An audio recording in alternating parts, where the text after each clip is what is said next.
Base and superstructure. Understanding Marxism's second biggest idea. Part 1. What is the problem? What are base and superstructure? How do they fit into Marxism as a whole? Base and superstructure is a key component of Marxist theory. In fact, as the subtitle of this presentation says, it's Marxism's second biggest idea. So what is Marxism's biggest idea? Mode of production. Really? Yes. And this is important because the concepts of base and superstructure only need to exist because of two rather important problems with the concept of mode of production. Firstly, problem number 1. The concept of mode of production fails to explain, or even mention, large parts of any real society. And problem 2? This is that the concept of mode of production doesn't even explain fully how modes of production themselves work. Problem 1. Mode of production doesn't explain much of society. For example, how does understanding a society's mode of production answer questions like these? Where does religion come from? What are politics and law for? Why are industrial families different from pre-industrial families? What do art and philosophy do? In fact, the idea of a mode of production doesn't answer these questions at all. And problem number 2. Mode of production doesn't explain how modes of production themselves work.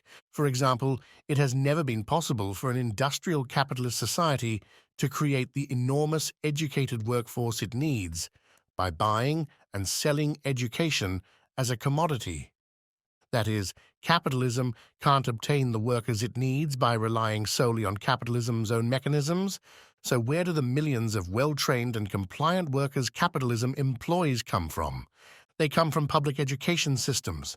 These are organized by the state, which lies outside the capitalist base. That is, they are created by society to solve capitalism's problems and not by capitalism itself. There are many similar problems modes of production cannot explain. But why is this a problem for Marxism? Marxism aims to be a general theory of society and history as a whole. So if it can't explain these two problems, Marxism fails. But how many problems is this really? Most of the areas of society that most obviously don't fit in with the idea of mode of production, problem 1, are at least partly attempts to solve the current mode of production's internal problems. Problem 2, such as public order, workforce management, corporate disputes, so maybe both problems can be solved together? And that's why Marxism needs a second big idea. And that second big idea is base and superstructure. Okay, so what is a base? A society's base is its mode of production. Nothing more, nothing less. A base, at least, is a well-defined idea. What about superstructure? A superstructure is a social system created to solve one or more of the base's problems. These are the things the base needs but cannot create for itself. Why is this? In the case of capitalism, it's because capitalism works by producing and selling commodities, and this is the basic principle of the capitalist mode of production. But there are many things that cannot be produced by this method, such as already mentioned, a mass of educated workers, but also much fundamental scientific research, solutions for intercapitalist disputes, public order, and territorial defense. But if a mode of production needs things it can't create for itself, then the wider society must create them for it. Otherwise, society itself will fail. To do this, it must create whole new social systems. For example, capitalism needs conformist ideologies, socially and geographically mobile families, compliant politics, law and state, a welfare state for unavoidable areas of social provision, police and military to manage dissent and resistance, and so on. These are typical capitalist superstructures. Other modes of production have other needs. Take, for example, Religion. Pre-industrial societies were unable to control many of the forces of production on which they relied, such as the weather, the harvest, childbirth, and the sea. So they imagined beings who could control these things, such as spirits, demons, gods and angels, and people who could communicate with and even challenge these beings, such as magicians, shamans, heroes, and priests. For example, the ancient Greeks imagined that Zeus controls storms, lightning, and the weather, Hera, childbirth and the family, Poseidon, the sea, horses and earthquakes, Demeter, the harvest and fertility, Apollo, the sun, medicine and the plague, Hephaestus, crafts and the workshop, and many others, of course. They tried to bargain with their gods, using prayers, sacrifices, and rituals. In other words, ancient religion was a superstructure for gaining control over key forces of production. Once they've come into existence, superstructures take on a life of their own.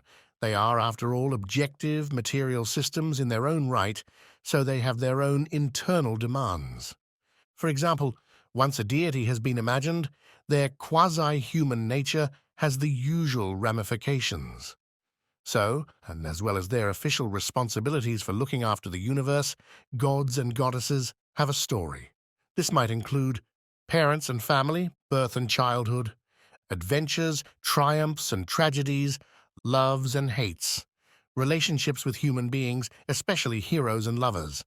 Sometimes they even die, either as individuals, for example, the Norse god Baldur, whose murder triggers Ragnarok and the end of the world, or collectively, when the world itself comes to an end. So how are base and superstructure connected? That's the $64,000 question. Asking the big questions about base and superstructure has always been simple enough. How and why do superstructures arise from the base? How do superstructures work? What exactly do superstructures do for the base? How is the base changed by its superstructure's activity? How independent are superstructures of the base? Can there be a society that doesn't need superstructures? And does that mean they wouldn't have a base either? However, trying to answer these questions has been fatal to more than one theory. So finally, solving this surprisingly tricky problem is the aim of this presentation. What do Marxists say about all this? Well, after 130 years of not solving this critical problem, Marxists are divided. Some think base and superstructure is a lost cause. For example, E.P. Thompson said, Meanwhile, in serious intellectual circles, the argument about basis-stroke-superstructure goes on and on and on. A whole continent of discourse is being developed with its metropolitan centres and its villas in the mountains, which rests not upon the solid globe of historical evidence, but on the precarious point of a strained metaphor. Ellen Meiksins Wood said, The base superstructure metaphor has always been more trouble than it is worth.